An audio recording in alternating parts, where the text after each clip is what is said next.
The best image in the world is no good in the camera. If you have a dream, it's in your mind, it's a sincere and good dream, don't ever let it remain in the camera. Bring it out, show it to the world. Because the best picture in the world is no good in a camera. Oh. Right, so as a young child, I grew up in a place called Karnal. And there was a small village which was by the side of Grand Trunk Road, or commonly called the GT Road. And GT Road, I don't know if you're aware, it is a 2,500 kilometer distance, which starts these days from Peshawar and goes till Kolkata. But 2,000 years back, this road used to start at Kabul and bring people to Chittagong. Chittagong is now in Bangladesh. So the Grand Trunk Road has seen a lot of histories happening, coming and going. I used to live in a small village next to Grand Trunk Road. And when we were young children, we used to play around this road. And in those days, in early 70s, once in 15 minutes a vehicle will cross. As of now, about 20 vehicles cross in a minute. You know, that same village. So we would actually in summers, we'll come and play on next to this road and watch people coming and going. And one of the very enticing things in the summers which used to happen was this hippie. Everybody's heard of hippies? Yeah. Okay. These hippie vans would come all the way from, I used to think, beginning of the world, and they were going somewhere to the end of the world. You know, we used to think that these people, and I was very enamored by these people because they used to wear some psychedelic colored clothes, they used to have a guitar, they used to live life like a gypsy, and they had a home which was on the moon, which was amazing. Like for a person who's living in a village, whose boundary was just to the fields and back, and to the GT road and back, and watching these people, I was very enamored by their life. And I was always thinking, whether in my life, like them, I'll go to faraway places. I was not sure. It was a dream, and that's a dream I want to talk about. But this was hippie trail. There used to be a cruise called India Man. It used to start in London and Amsterdam and come all the way to Kolkata through Pakistan, of course. From Kolkata, this bus used to be loaded in a ship and sent back to London. This was a very, very inspiring stuff which I read in my schools. And I used to see these buses. I think they stopped functioning sometime in late 70s. And I used to see them and the hippie vans, Volkswagen vans, which used to come with families and go all the way down to Kolkata, then to Southeast Asia, and probably make their way all the way to Australia. Now these long trips which I used to hear about, that was a dream I really wanted to live my life. So one day, very anxious of my dream, I went to a palmist or an astrologer. And I sat with him and I asked him, what's going to happen to my life? So on a tiny hand, he saw the lines and he told me, you're going to have a very good life partner, which I was very happy about. And one thing he told me after is that you don't have a foreign travel line. I don't know if there's a line called foreign travel line in power history, but this is what he told me and it really broke my heart. So I was always growing up in my life in a circle, red circle like this, which is like a frog in the well, thinking that in my life, I will never go outside of this well. In my village, the village I used to stay, 80% of the people had been maximum to Karnal. I mean, that was a city next to our village. And the other flamboyant 20% had reached till Delhi, or maybe Haridwar at times. And there was just one guy who probably had gone to Bombay, I used to hear, to become an actor. But that guy came back within a month, as and when his money finished, he just got back. So that was all the kind of travel my village people used to do. And I was with a dream to actually travel the world. As the time passed, at about 17 years of age, I went to National Defence Academy. I joined the army after that and served the country for about 20 years. In the army, well, you do go to a lot of places beyond Karnal. You go to a lot of jungles, a lot of mountains, a lot of deserts. Sometimes you're in the city. So I was always thinking in my life whether that palmist was right, that I will never go abroad on a foreign travel. So I used to keep cursing him all the time. At 35, I got an opportunity to go abroad, and it was army nominated posting to United Nations. And I was sent to a place called Congo. How many have heard of Congo? Raise your hands. Oh, wow, there's quite a lot of people. Okay, so Democratic Republic of Congo, the peace in that country is kept by United Nations. Because it's a war-torn country, it is very rich in minerals, and therefore a lot of people are interested in holding control of that country. So, on this United Nations posting, when I went out, well, I didn't feel like a foreign travel, because this was not London or Paris or Rome. This was Congo. And I thought, is that what that palmist was thinking? His travel is going to be, Congo, Burkina Faso, or stuff like that. So, but then one thing was clear from this posting, that this palmist was definitely not right, because my passport was stamped. I had moved out of the well, and therefore now I was a little free, and I had hope that my dream of moving around to around the world is going to come true. So that's my picture in Congo, and this gentleman standing next to me is a Pakistani officer. That was a good thing. So once I got back from Congo, this dream continued to nag me, and he used to keep telling me that, you have a dream in your heart and you're still not doing anything about it. So as I finished 20 years in the army, I bowed out, and I took a premature retirement and came out. And here I was now, out of the well, but the dream of mine was still in the camera. So I thought to myself, I have one life, just one life. No time ever comes back.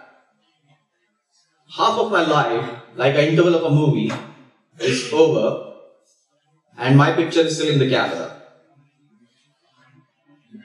Now I said, second half of my life, I am going to handcraft myself and not allow my picture to remain in the camera. So, me and my wife, we dropped everything which we were doing, and we came to design this dream of art, which is called Team 25. So we were then in mid-40s. My wife, of course, was always younger. So in mid-40s, we thought we have 25 years of active life left with us. And if we travel to one country and explore that country well in a year, well, that would make 25 countries in 25 years for us. And that's the dream which we thought was worth living. So was there struggle? Well, there was immense struggle. Financial, physical, mental. Yeah, there was a lot of struggle. But the blockbuster amongst them was this road trip to London. It was an opportunity which came our way sometime in the March, April of 2018. And I had to lead a group of 12 people from India to London by road. And we have to travel that kilometer by kilometer. There can't be a better way of traveling the world like this. So to summarize, it was a 54 days road trip, 2 continents, 16 time zones, 17 countries, 31 regions, 56 cities, half the equator length, 20,000 kilometers of drive, about 460 driving hours, and about 180 kilometers of walking. Most of this walking was to search for pizza or burger, because we got so fed up in China eating noodles that we really wanted to go and have something new. Right, so there's one story there's a lot. A lot happened on this trip. It is a 53-day trip, so every day something is happening. We were on 28th day, and it was a landmark day because we had finished China and we were to enter Central Asia. So we have to start from a place called Keshwar, which is in Xinjiang province, and we have to travel all the way to Osh. Osh Pargana is a valley from where Babur came, if it relates to you. And it was a whole day's journey. So we started early, very meticulously, and we reached the Chinese border post. At the Chinese border post, we were the first ones. What happened was, the systems on that particular day went down. We were to take about 2 hours on the Chinese post, and it took us 8 hours to cross the Chinese border.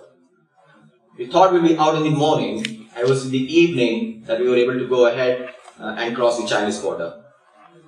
Now, it was dark by the time we crossed into Kyrgyzstan. And in Kyrgyzstan, by the time we reached about 8, 9 o'clock in the night, the offices were shut. Now, for our expedition leader, this is a very frightening situation. We were standing in front of a dark building, no immigration. We had bikes whose fuel was dipping. We had temperature which was falling to sub-zero. And here I was, people hungry, nothing to eat for the last 6 to 7 hours, and nothing is happening on immigration. So this was a very frightening situation for me, and one of the worst nightmares of mine came true, in which I didn't know what to do. So we parked all our bikes. I told people, okay guys, just relax, there's nothing to panic. I went inside the building and I saw one small lamp in one of the rooms on. And I walked up there. And I met this one immigration officer who was packing his bag. He was zipping his coat and he was about to leave. So in whatever English he could understand, whatever sign language I could explain to him, I told him, I said, we have had a very bad day on the road and if you can just help us out. This man, I don't know what he saw in my face. He said, oh, okay. He put his bag down, he grabbed the keys, he opened the office, he fired up the computer systems, and he started doing our paperwork, all by himself. So we were 12 of us. And while we were doing paperwork, he sent us some tea. I mean, that was amazing. We had kids, we had children, we had families with us. So he finished, by the time we finished the passports, it was 12 o'clock in the night. Now, I was really nervous that we have 11 more hours to go to Osh, where we were supposed to stay. And so the gentleman asked me, so where are you going to go? I said, we're going to go to Osh. He said, no sir, no way you can reach Osh today. There's sub-zero temperatures, the whole water is frozen on the roads, and you'll have horses. You know, in Kyrgyzstan horses are free, because they grow horses actually. So they will cross the road and some animal may hit you. So he says, wait, let me do something for you.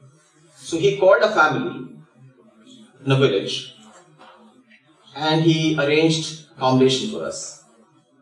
And he said, sir, we go 2 hours down the road and you'll cross a pass called Keshwar Pass, very famous on a Silk Route. And there's a village and that lady will come and fetch you. So we drove. It was -8 degrees Celsius. The bikers really had a very, very difficult time. They had to get down, warm up their hands on the exhaust and then drive again. So it was a tough day and a tough night. And by the time we reached this village, it was 2 o'clock in the night. And what do we find? There is this family of 4 or 5. There is the only light on in the whole village. They were standing outside their house, and when we reached there, they took us in. They had cooked warm food for us. They had laid down mattresses on ground in 3 of their bedrooms. And they just welcomed us like as if it's our own home. Well, by the time people finished eating and went off to bed, it was 3 o'clock. I had to do one last thing. I stepped out and wanted to check whether all the cars and bikes are locked. When I saw those bikes and cars and I came back in, I heard a bit of a sound of talking in their kitchen. So I knocked and they opened. What do I see? 6 members of this family is in that 10 feet by 7 feet kitchen. They were all tucked in there and they had left all 3 of their bedrooms for us.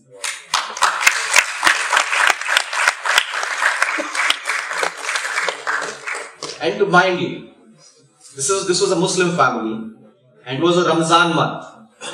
In Ramzan at 4 o'clock, you actually wake up again to eat your early morning food. Now that was the level which really moved me.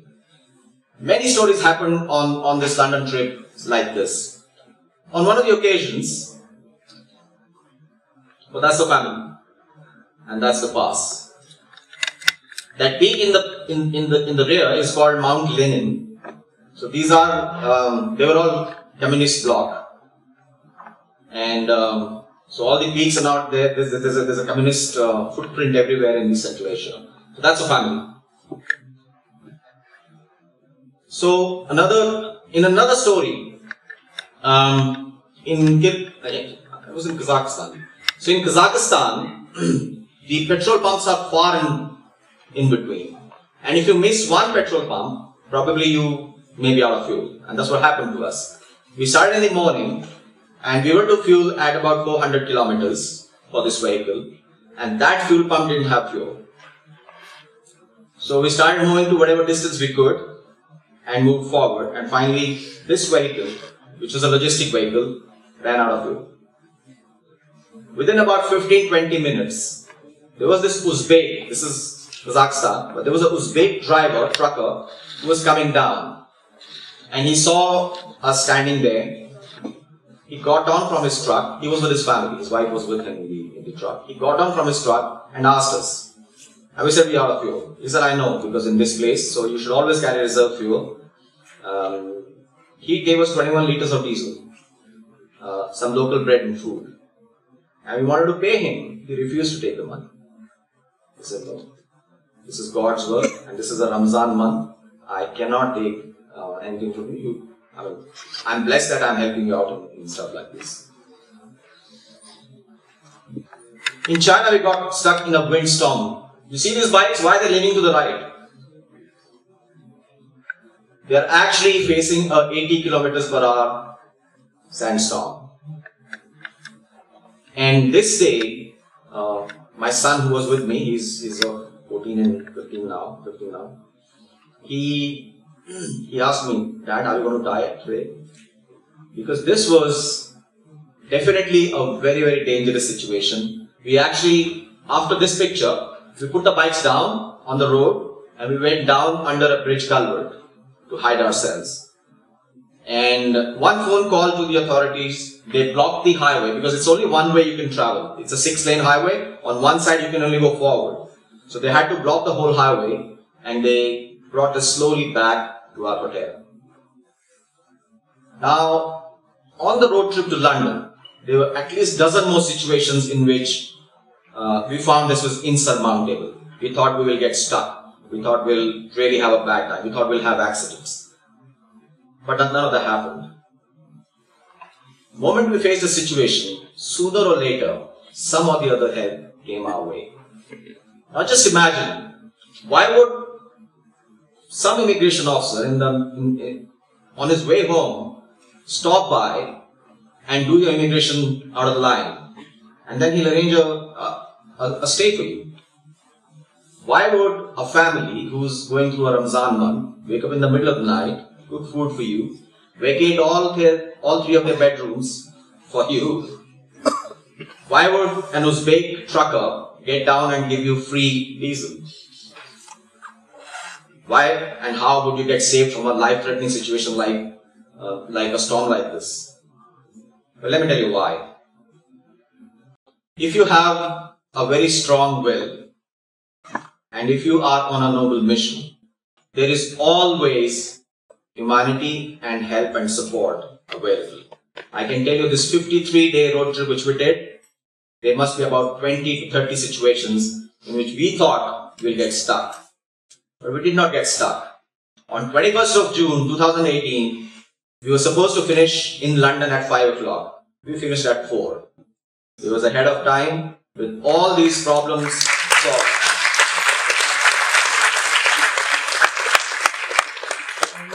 So what's the wisdom? Wisdom is very simple. If you have courage to take the first few steps about your dream, and you have tenacity to never, never, never, ever give up, lots of doors open for you. Lots of support comes your way. Lots of help comes. There is humanity and help everywhere. Look at our dream. From that palmist who said, I would never go abroad, we had a Dream 25. As I stand today,